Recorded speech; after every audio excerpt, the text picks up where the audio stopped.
I'm a proud Bapedi princess. I'm proud about my heritage. And I'm sure you can see how beautiful it is. I've never received as many compliments like I did today. So this material that you are seeing me wear head to toe is called maslokwa sokwa. So the women in the rural actually have to go to the river to go fetch this, and they have to dry it and make this. But why this outfit, right?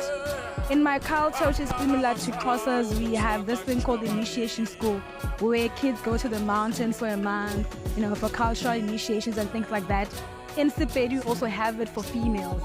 So when I was young, I went to initiation school, and this is the outfit similar to what we wear from initiation school, where you come out of initiation school when you graduate. When I went to initiation school, my mom, she wanted that for me, and education so much, right?